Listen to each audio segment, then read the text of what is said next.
जय हिंद दोस्तों। 16 जून को कभी नहीं भूलेंगे शी जिनपिंग। जनरल नरवणे साहब ने बड़ा दावा किया है, एक लेख लिखा है जनरल साहब ने और उसमें पूरी कहानी बयान की है कि 16 जून 2020 को क्या हुआ था।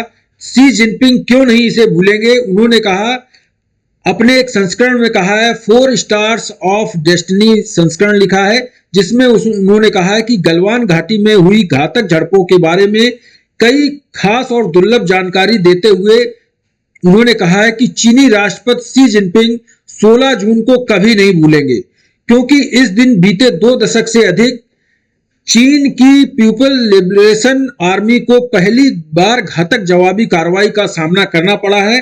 नरवणे साहब ने इस पुस्तक में और भी कई दावे किए हैं कि जो वहां पर बिहार रेजिमेंट के कर्नल साहब शहीद हुए थे, उसके बाद इंडियन आर्मी क्यों इतनी क्रोधित हुई कि उनको उसी भाषा में जवाब दिया। जनरल मनोज मुकुंद नरवणे ने कहा है कि चीन छोटे पड़ोसियों को डराने धमकाने के लिए वॉल्फ वेरियस डिप्लोमेसी वाली रणनीति अपनाता रहता है। फिर भारतीय सेना ने दुनिया को दिखा दिया कि बस बहुत हो गया। इस तरह पड़ोसी दबंग की चुनौती दी और बता दें, 28वें सेनाध्यक्ष ने 2020 में पूर्वी लद्दाख में चीनी आक्रामकता पर भारतीय रिएक्शन को याद किया। उन्होंने कहा कि 2020 में जो जून में हुई थी झड़प, उसमें भारतीय सेना ने जबरदस्त जवाब दिया था। नरवणे ने गलवान घाटी की घातक घटना से पहले बाद में भारतीय चीन टकराव और चीनी कार्रवाई के प्रति भारत की समग्र प्रतिक्रिया का दिलचस्प विवरण दिया है।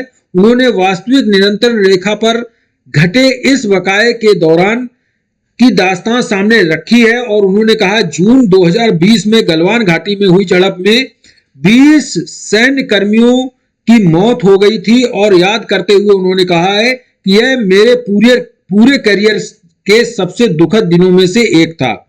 उन्होंने सबसे बड़ा एक और दावा किया है कि अगले महीने बाजार में आएगी ये किताब। उनकी एक किताब लिखी गई है जो बाजार में आएगी। सीमा की स्थिति पर प्रकाश डालते हुए उन्होंने कहा है कि समग्र सीमा विवाद के निपटारे तक देशों के बीच गैर आक्रामकता समझौते का सुझाव देते हुए उन्होंने विश्वास बहाल करने और सेना को डी एस्केलेशन और डी इंडक्शन का रास्ता देने के में बहुत मदद करेगा। उन्होंने कहा कि गलवान घाटी पर नरवणे का कहना है कि यह चीनी पीएलए द्वारा पेट्रोलिंग पॉइंट PP-14 में लगाए गए 2 टेंटों को हटाने से इनकार करने के कारण भारतीय सेना ने भी वहां पर टेंट लगा दिए और इसके बाद ये झड़प हुई। उसमें बिहार रेजिमेंट के एक कर्नल बाबू साहब शहीद हो गए थे। उसके बाद भारतीय सेना ने जवाबी कार्रवाई करते हुए उनके कई सैनिकों को हताहत किया था। ये थी जानकारी। Thank you. जय हिंद।